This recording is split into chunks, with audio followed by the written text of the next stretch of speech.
Bonjour à tous, aujourd'hui, petit exercice donc ici assez intéressant. On va chercher à déterminer tous les couples d'entiers naturels avec ici donc les couples n et p, avec n strictement plus petit que p et on va essayer d'avoir n puissance p qui est égal à p puissance n. Voilà, alors il y a un couple qu'on connaît assez bien, c'est 2, 4. 2 puissance 4, ça fait 16 et c'est effectivement égal à 4 puissance 2. Et on va essayer de trouver, voilà, s'il existe d'autres couples qui ont cette propriété. Évidemment, toute la difficulté, c'est d'arriver à voir dans quel registre on va se placer pour étudier ce problème. Alors, ici, on va regarder d'abord n puissance p égale p puissance n. Et on va transformer ça pour voir un petit peu ce qu'on peut en faire. Alors, il y a des puissances. Quand il y a des puissances de nombres strictement positifs, on peut passer au logarithme. C'est une idée. Donc ici, on passe au logarithme. Donc, c'est équivalent à ln de p égale ln de p puissance n. Donc, p ln de n plus n ln de p. On va mettre ici toutes les lettres du même côté, donc ici, enfin toutes les mêmes lettres du même côté. Ln de n sur n est donc égal à ln de p sur p. Et là, on tient quelque chose, parce qu'ici, on a des images par une même fonction de deux entiers. Donc, on va poser soit... Donc ici, f de x égale ln de x sur x. Et on a bien ici le problème à résoudre, c'est de donc trouver deux entiers n et p tels que l'image de n est égale à l'image de p. D'accord? Donc cette fonction. Alors, ln de x, donc, elle est définie sur 0 plus l'infini, à valeur dans R. Justement, on va essayer de voir un petit peu ce qui va se passer. À x, elle associe donc ln de x sur x. Et le problème, voilà, c'est trouver les couples d'entiers qui ont même image par f. Alors, on va regarder un petit peu les variations de f. Alors pour ça, rien de mieux que de dériver. Donc, la fonction est dérivable, il n'y a pas de souci sur 0 plus l'infini. Donc c'est un quotient ln de x sur x.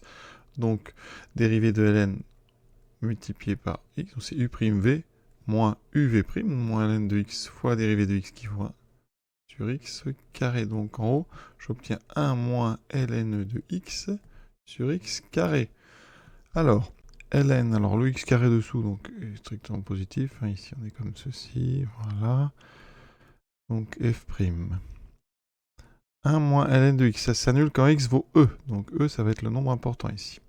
Ensuite, donc ici, à cause de ce moins, on aura donc plus 0 moins. Sinon, vous résolvez 1 moins ln de x positif pour savoir où est-ce qu'on met le plus. Moins ln est plus grand que moins 1. On divise tout par moins 1. ln de x est donc plus petit que 1. Je passe à exponentielle. X est plus petit que exponentielle de 1, donc e. Ici, ça veut dire que donc variation de f, c'est donc croissant, décroissant.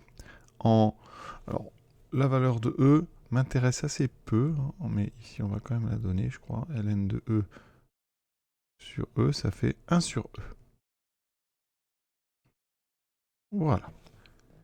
Qu'est-ce qu'on va faire de tout ça? Je vous ai mis ici son graphe. Hein, j'étais donc obtenir avec GeoGebra. Qu'est-ce qu'on a? Donc notre problème, donc on cherche. Je répète, on cherche n et p.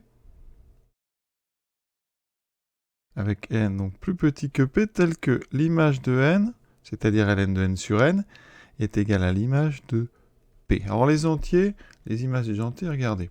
Ici on a dit, hein, des entiers avant e, j'en ai combien? Mais e, c'est 2,7. Donc des entiers avant e, j'en ai que 2. Donc les images qui peuvent m'intéresser, c'est l'image de 2 et l'image de 1, qui est ici, donc 0. Pour avoir f de n égale à f de p, il faut que, en traçant une horizontale ici, vous obteniez deux intersections dont les abscisses seront deux entiers. Vu la forme de la courbe, pour avoir deux nombres différents qui ont même image, il faut que l'un soit avant E, d'accord, et l'autre soit après E, obligatoirement. Ici, hein, vous avez une courbe qui est d'abord croissante, puis ensuite décroissante. Donc ce maximum ici est ici, D'accord? Donc si vous voulez, si f de x égale f de y, avec x plus petit que y, ça veut dire que x est avant et p est après. Donc forcément ici, si vous cherchez n et p avec n plus petit que p, ça veut dire que n est plus petit que e et p est plus grand que e. Alors comme n est un entier, ça c'est important, vous voyez, ça veut dire que n est égal à 0, 1 ou 2. Ici, on ne peut pas être à 0, donc on va prendre ici obligatoirement n égale 1 ou n égale 2. Et ici, regarde, donc on va tester. On n'a que deux possibilités, donc pour n, si on utilise cette fonction ln de x sur x. Donc, il faudra quand même qu'on traite le cas n égale 0. Mais ici, qu'est-ce qu'on a? Pour n égale 1. Donc on va traiter maintenant donc deux possibilités, enfin en fait 3, 0, 1 et 2. Donc maintenant, eh bien, on va faire une petite étude. Effectivement, hein, au moment de la division ici par n, il aurait fallu, hein, ici, donc c'est si n est différent de 0. Donc on va s'occuper d'abord, donc, essayons, premier cas. Donc en fait, on résume. 3 cas sont possibles. Donc n égale 0, 1 ou 2. Alors, pour n égale 0, j'obtiens 0 puissance p est égal à p puissance 0. Alors 0 puissance p, mais ça fait 0.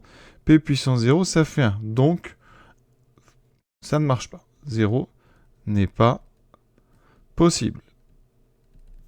Ensuite, deuxième cas, si je prends n égale à 1, ça veut dire qu'ici, sur ma courbe, hein, n égale 1, on est là. Ça veut dire qu'ici, vous auriez un autre endroit où f vaut 0. C'est pas possible, on va vérifier ça. Pour n égale 1, ça ferait 1 puissance p égale p puissance 1. Ça veut dire qu'ici, ça ferait 1 égale p, et on a dit c'est pas possible, parce que p doit être strictement plus grand que n. Donc ça, c'est impossible. Ça ne convient pas à notre problème. Donc, il reste qu'une possibilité pour n égale 2. D'accord? Pour n égale 2, j'aurai 2 puissance p qui doit être égal à p puissance 2. Voilà.